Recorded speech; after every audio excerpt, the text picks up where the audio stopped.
മലയാളികളായ മുഖത്ത് എപ്പോഴും ടെൻഷനും, നമ്മളാകെ ഒരു മനുഷ്യനോട് ചിരിക്കാതെ ഇങ്ങനെ ബേജാറായിട്ടാണ് നിൽക്കുക. ഏത് സമയവും എപ്പോ നോക്കിയാലും ടെൻഷനാ. അപ്പൊ എന്തേ നമ്മളിങ്ങനെ ചിരിക്കാത്തത്? എന്തേ നമ്മൾ പുഞ്ചിരിക്കാത്തത്? എന്തേ നമ്മുടെ മുഖത്തൊരു സന്തോഷം വരാത്തത്?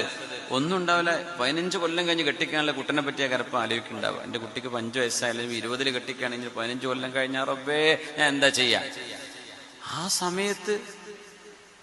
ആ സമയത്ത് നടക്കേണ്ട ഒരു കാര്യം ഇപ്പൊ ആലോചിച്ച് ഈ സാധു ചിരിക്കാണ്ട് സങ്കടപ്പെട്ട് നടക്കേണ്ട കാര്യം ഭയങ്കര പോക്കാണ്. നോക്കട്ടെ, നമ്മുടെ കണ്ണിൽ, നമ്മുടെ മുഖത്ത് 2 കണ്ണല്ലാഹു തന്നിട്ടുണ്ടോ? നമ്മുടെ ഹാർട്ട് വർക്ക് ചെയ്യുന്നുണ്ടോ? നമ്മുടെ ലിവറും നമ്മുടെ ഇൻറ്റസ്റ്റൈൻ, നമ്മുടെ അബ്ഡമൻ, നമ്മുടെ ഇന്റേണൽ ഓർഗാൻസ് ഇതൊക്കെ വർക്ക് ചെയ്യുന്നുണ്ടെങ്കിൽ കോടിക്കണക്കിന് സ്വത്തുക്കളാണ് നിങ്ങൾ കൊണ്ടുനടക്കുന്നത്. നിങ്ങളുടെ കണ്ണ്, ഒരാൾ ചോദിക്കുക 2 കോടി തരാം, നിങ്ങളുടെ 1 കണ്ണ് തരുവോ? എന്റെ വാപ്പാക്ക് വെച്ചുകൊടുക്കാനാന്ന് പറഞ്ഞാൽ നിങ്ങളുടെ കണ്ണ് കൊടുക്കുവോ? നിങ്ങളുടെ കണ്ണിന്റെ വില എത്രയാണ്? നമുക്കൊരു കുഴപ്പം പറ്റിയിട്ടില്ല. കയ്യിൽ ചിലപ്പോൾ പൈസ ഉണ്ടാവില്ല. എല്ലാവർക്കും എല്ലാ സമയത്തും പൈസ ഉണ്ടാവോ? അതുണ്ടാവും, പോകും. കുറച്ച് കടം വാങ്ങേണ്ടി വരും, കുറച്ച് വായ്പ വാങ്ങിക്കേണ്ടി വരും. എന്നാലും ആരോഗ്യത്തിന് കുഴപ്പമില്ലല്ലോ. നമുക്ക് പുഞ്ചിരിച്ച് കണ്ടുകൂടെ മനുഷ്യന്മാരെ? അങ്ങോട്ട് ഒരു മനുഷ്യനെ നോക്കുമ്പോ പുഞ്ചിരിക്കുന്നത് കൂലിയാണ്, സ്വതക്കയാണ്. മലയാളി മുസ്ലിങ്ങൾക്ക് ആ സ്വതക്ക കിട്ടാൻ വലിയ പാടാണ്.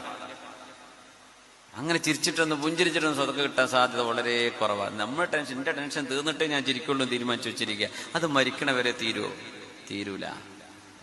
എല്ലാ ടെൻഷൻ തീർന്നിട്ടപ്പോ മനുഷ്യന്മാർ സന്തോഷിക്കുന്നത്, ചിരിക്കുന്നത്.